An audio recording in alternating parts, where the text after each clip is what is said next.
네, 신앙의 문답 시간입니다. 어느 한 성도님께서 다음과 같은 질문을 해주셨습니다.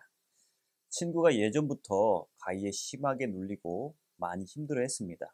결혼하고 나서는 자녀들이 교통사고를 당하고 학교 생활에서도 계속 힘들어하는 등 어려운 일이 계속 생깁니다. 최근엔 친구 친동생이 귀신이 보인다고 합니다. 가족 내에 흐르는 영적인 영향이 있는 것 같습니다. 친구는 고등학교 때까지는 교회를 다녔으나 그 이후론 안 다니고 있습니다. 친구에게 어떤 도움을 줄 수 있을까요? 이런 악한 영의 영향을 어떻게 해결을 해 갈 수 있을까요? 친구분을 많이 사랑하시는 성도님이신 것 같습니다. 친구분의 삶이 고난의 연속인 것 같아 참으로 안타깝습니다. 저도 그런 경험이 있지만 이상하게도 고난은 겹쳐서 올 때가 있는 것 같습니다. 그래서 이럴 때는 정말 삶을 살아가기가 힘들어집니다. 잠깐 고난의 원인에 대해 말씀드리면 먼저 우리가 지은 죄 때문에 받는 고난이 있습니다. 내가 술을 마시고 운전을 하다가 다치면 그것은 나의 죄 때문에 받는 고난입니다. 그리고 누군가의 죄로 인해 받는 고난이 있습니다. 예를 들면 누군가가 음주운전해서 사고를 당했다면 이것은 음주운전한 사람의 죄로 인해 받는 고난입니다. 따라서 죄를 지은 자와 고난을 받는 자가 반드시 일치하지는 않습니다. 또 정확히 어떤 이유 때문인지 알지 못하는 고난도 너무나 많습니다. 대표적으로 욥의 고난이죠. 이 부분에 대해서는 저희가 신앙의 문답 첫 번째 시간에 우리 이강일 목사님께서 아주 잘 설명해 주셨습니다. 이 강의를 보시면 많은 도움이 될 것 같습니다. 또 고난의 원인을 조상들의 죄 때문이라고 주장하는 사람들이 있습니다. 이들은 현재 어떤 가족이 계속 고난을 당하는 것은 조상들의 죄 때문이라는 겁니다. 즉 가족 안에 조상들로부터 내려오는 좋지 않은 영적인 영향이 있어 지금 현재 그 가족이 고난을 받는다는 겁니다. 이런 주장을 가계 저주론이라고 합니다. 이 주장은 가계에 흐르는 저주라는 제목의 책이 출판되면서 널리 알려지게 되었습니다. 이 책들의 핵심 주장은 다음과 같습니다. 조상의 죄로 말미암아 온갖 저주와 재앙이 후손들에게 대물림된다. 집집마다 저주와 또 재앙의 양상은 다르겠지만 조상의 범죄가 후손들에게 지대한 영향을 미친다는 겁니다. 예를 들면 알코올 중독, 마약 중독, 도박 중독, 우울증 또는 각종 질환 등이 조상들의 죄 때문에 후손들에게 나타난다는 겁니다. 그런데 문제는 가계에 흐르는 저주라는 책을 통해 이런 주장을 하는 사람들이 신학자나 목회자들이라는 겁니다. 이들은 가계에 흐르는 저주를 끊어야만 산다고 말합니다. 이들의 주장을 간단하게 다음과 같이 세 가지로 요약할 수 있습니다. 첫째, 조상의 죄는 후손들에게 그대로 대물림되고 지대한 영향을 미친다. 둘째, 죄에 대한 하나님의 저주도 함께 대물림된다. 셋째, 이런 유전적 죄는 죄의 뿌리를 끊지 않는 한 가계를 타고 계속해서 자손들에게 대물림된다. 따라서 가계에 흐른 저주를 끊어야만 살 수 있다. 정말 이들의 주장대로 조상이나 부모가 지은 죄가 그 자손들이나 자녀에게 저주나 재앙으로 대물림 될까요? 가계에 흐르는 저주라는 것이 성경에 나와 있는 내용일까요? 이들의 주장대로 가계에 흐르는 저주를 끊어야만 산다는 것이 성경적으로 타당한 주장일까요? 이 질문들에 대한 최선의 해결책은 성경입니다. 성경을 통해 이 부분에 대한 답을 찾아보도록 하겠습니다. 가계 저주론의 성경적 근거는 다음과 같은 구약 성경 구절들입니다. 먼저 출애굽기 20장 5절 말씀입니다. 나 내 하나님 여호와는 질투하는 하나님인즉 나를 미워하는 자의 죄를 갚되 아버지로부터 아들에게로 3, 4대까지 이르게 하거니와. 민수기 14장 18절 말씀입니다. 여호와는 노하기를 더디하시고 인자가 많아 죄악과 허물을 사하시나 형벌받을 자는 결탄코 사하지 아니하시고 아버지의 죄악을 자식에게 갚아 3, 4대까지 이르게 하리라 하셨나이다. 또 예레미야 32장 18절 말씀입니다. 주는 은혜를 천만인에게 베푸시며 아버지의 제약을 그 후손의 품에 갚으시오니. 이런 성경 구절들을 읽어보면 각의 저주론이 그럴듯해 보입니다. 각의 저주론자들은 이 구절들을 근거로 하나님은 조상의 삶이 자손에게 반드시 어떤 종류의 긍정적 혹은 부정적 영향을 미치는 영적 법칙을 설정하셨다고 선언합니다. 그런데 가계 저주론자들이 가계의 저주가 성경적 원리임을 증명하기 위해 인용한 성경 구절들은 모두 구약 성경에 나오는 것들입니다. 이들은 조상의 죄가 후손에게 미치는 영적 법칙을 직접적으로 지지하는 구절들을 신약 성경에서는 인용하지 못하고 있습니다. 왜냐하면 구약 성경에 언급한 율법의 저주의 문제가 이미 예수 그리스도의 십자가 죽음으로 해소되었기 때문입니다. 즉 신약 성경이 계시하는 하나님은 더 이상 조상에 대한 책임을 후손에게 묻지 않고 예수 그리스도를 통해 세상과 화해하신 하나님이시기 때문입니다. 그래서 이들의 가장 큰 문제는 복음과 정면으로 배치되는 사상이라는 것입니다. 예수 그리스도 안에 계시된 하나님을 우리를 너무나 사랑하셔서 우리의 죄를 용서하시는 하나님입니다. 우리 주 예수 그리스도께서 선포하신 하나님 나라의 복음은 하나님의 용서하심, 하나님의 회복하심의 복음입니다. 요한복음 3장 16절과 17절에서 예수님은 이 복음을 아주 잘 말씀해주고 계십니다. 하나님이 세상을 이처럼 사랑하사 독생자를 주셨으니 이는 그를 믿는 자마다 멸망하지 않고 영생을 얻게 하려 하심이라. 하나님이 그 아들을 세상에 보내신 것은 세상을 심판하려 하심이 아니요 그로 말미암아 세상이 구원을 받게 하려 하심이라. 그래서 우리나라 최고의 신약학자인 김세윤 교수는 가계 저주론을 주장하는 사람들을 향해 다음과 같은 말을 합니다. 복음을 믿는 자들이 어떻게 가계 저주론을 말하며 하나님을 조상의 죄로 인해 후손들을 벌주는 분으로 만들 수 있는가? 이런 가르침은 사실상 이러한 그리스도의 복음을 안 믿는다고 선언하는 행위이니 스스로 비그리스도인이라고 밝히는 것이고 하나님을 욕되게 하는 참난 죄를 범하는 행위다. 가계의 저주론자들이 출애굽기 20장 5절 본문 하나에 집착하여 신약의 복음은 물론 구약 전체의 가르침을 깡그리 무시한다는 것이다. 이처럼 성경의 몇 구절을 멋대로 골라 조합하여 교리를 만들고 신구약 전체의 가르침을 무시하면서 그 구절들만 자신들이 주장하는 교리의 증거 본문들로 들이대는 것이 이단의 전형적인 특징이다. 가계 저주로는 이렇게 그리스도의 복음과 정면으로 배치되고 성경 전체의 가르침을 무시함으로 명백한 이단이다. 즉 김세윤 교수의 말은 가계 저주로는 비록 구약 성경을 인용하고는 있지만 다른 이단들처럼 비성경적인 것으로 복음과 배치되는 사상이라는 겁니다.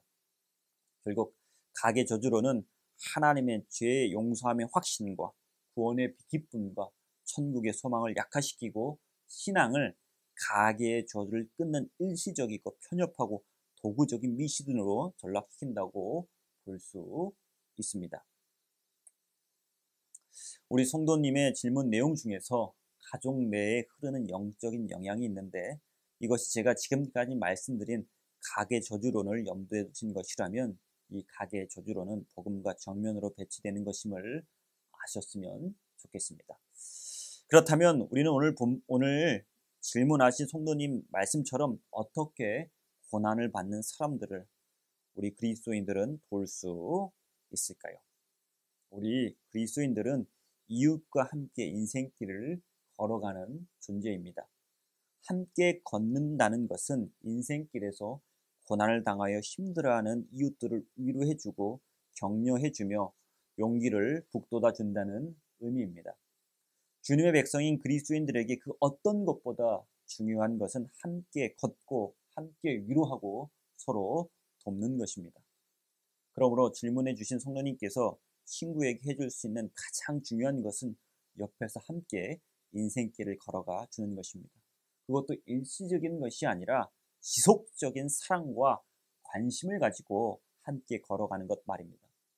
하나님께서는 우리 성도들의 사랑의 행위를 통해서 역사하십니다.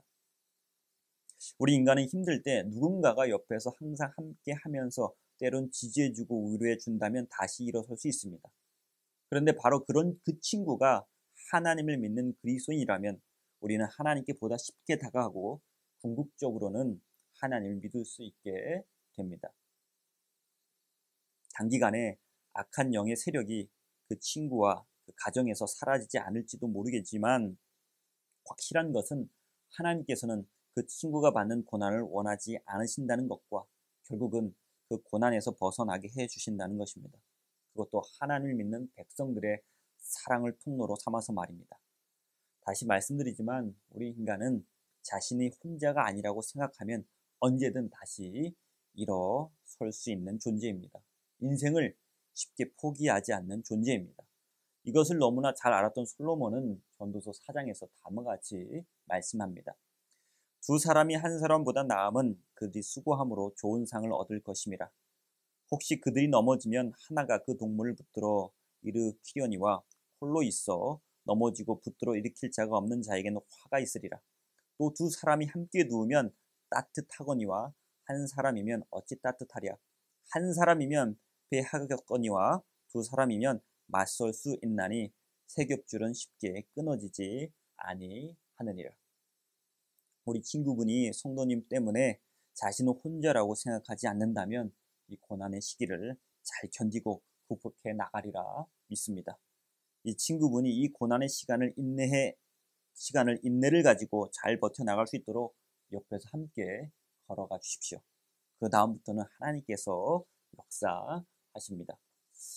또한 질문하신 우리 성도님은 친구분에게 사랑과 관심을 지속적으로 보여주는 것뿐만 아니라 이번 기회에 친구분이 다시 교회에 나갈 수 있도록 그 친구분을 위해서 기도하고 기회를 봐서 권면해야 합니다. 친구분이 받는 고난은 여러 가지 의미가 있겠지만 어찌 보면 하나님께서 다시 그 친구분을 부르신다는 것이 가장 큰 의미입니다.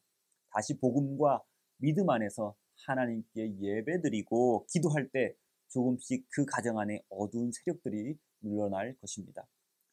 고대 유대인들은 어떤 장소에서 하나님께 예배드리고 기도할 때 그 장소는 하나님의 영역이라는 인식이 있었다고 합니다. 즉 예배드리고 기도하는 그 장소에는 사탄이 역사할 수 없습니다. 밤에 사람들이 들에서 환하게 장작불을 피워놓으면 맹수들이 그 주변에 얼씬도 못하는 것처럼 우리 그리스도인들이 복음을 믿고 하나님께 예배드리고 기도할 때 영적 빛이 사방에 두루 비쳐 악한 영이 틈하지 못합니다. 복음 안에서 하나님께 영과 진리로 예배를 드리고 전심을 다해 기도하는 자에게 악의 세력은 접근하지 못합니다. 이와 관련하여 사도 바울은 고린도후서 10장 4절과 5절에서 다음과 같이 말씀합니다. 우리의 싸우는 무기는 육신에 속한 것이 아니요 오직 어떤 견고한 진도 무너뜨리는 하나님의 능력이라. 모든 인원을 무너뜨리며 하나님 아는 것을 대적하여 높아진 것을 다 무너뜨리고 모든 생각을 사로잡아 그리스도에게 복종하게 하니. 복음을 믿고 하나님을 예배하고 기도하는 것은 어떤 악한 세력도 무너뜨리는 하나님의 능력이라는 사도 바울의 말씀입니다. 예수님께서도 귀신 들린 자를 고치시고 제자들에게 이런 말씀을 하셨습니다. 이런 부류는 기도로 쫓아내지 않고는 어떤 수로도 쫓아낼 수 없다. 기도를 통해서 귀신을 쫓아낸다는 예수님의 말씀입니다. 그리고 하나님을 믿는 자에게 대해 사도 요한이 이렇게 말씀합니다. 하나님께로부터 나신 자가 그를 지키심에 악한 자가 그를 만지지도 못하느니라. 복음 안에 있는 자는 그 악한 세력이 만지지도 못하고 해치지도 못하고 건들지도 못한다는 사도 요한의 말씀입니다. 따라서 우리 질문하신 우리 성도님은 친구분에게 무엇보다 다시 복음을 받아들이고 하나님께 예배드리자고 권면하시고 특히 집에서도 예배드리고 기도하라고 권면해 주시기 바랍니다. 오직 복음을 믿고 하나님께 예배드리며 기도하는 것만이 악한 영을 물리칠 수 있습니다. 더딜지 모르지만 분명히 그러합니다. 그리고 우리 성도님도 고난당한 친구분이 다시 하나님께 나아가 예배드리고 기도할 수 있도록 중보기도 하시길 바랍니다. 질문하신 우리 성도님 친구분 뿐만 아니라 우리 주변에는 고난받는 자들이 참으로 많습니다. 특별히 코로나19로 인해 고난받는 자들이 너무나 많이 늘어났습니다. 경제적인 것뿐만 아니라 정신적으로도 많은 분들이 어려움을 호소하고 있습니다.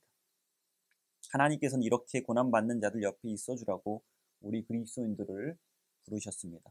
복음 위에 굳건히 서서 고난받는 자들과 함께 인생길을 걷는 것이 우리의 가장 기본적인 사명입니다. 먼저 고난받는 이웃들에게 지속적인 사랑과 관심을 가지고 위로하고 격려해야겠습니다.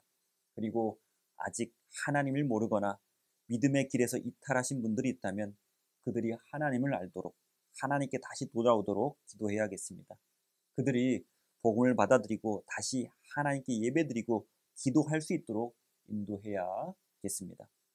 우리의 지속적인 사랑과 관심 그리고 우리 주 예수 그리스도의 복음과 하나님에 대한 예배와 기도가 고난당한 우리의 이웃들을 어둠에서 건져내게 하고 그들이 천국 소망을 가지고 현재의 시간을 인내하며 살아가게 합니다. 특별히 질문하신 우리 성도님 이것을 꼭 명심하시고 고난당한 친구분의 손을 지금 꼭 붙잡고 기도하시는 일부터 시작하시면 좋겠습니다. 그 꼭 잡은 손을 통해 하나님의 복음과 사랑이 그리고 우리 성도님의 사랑과 관심이 우리 친구분에게 그대로 전달되리라 믿습니다. 네, 가계 저주론에 대해 보다 자세히 알고 싶으신 분들은 아래에 자료들을 참고하시기 바랍니다. 감사합니다. 앞으로도 신앙의 문답 성도 여러분들의 많은 참여 부탁드리겠습니다.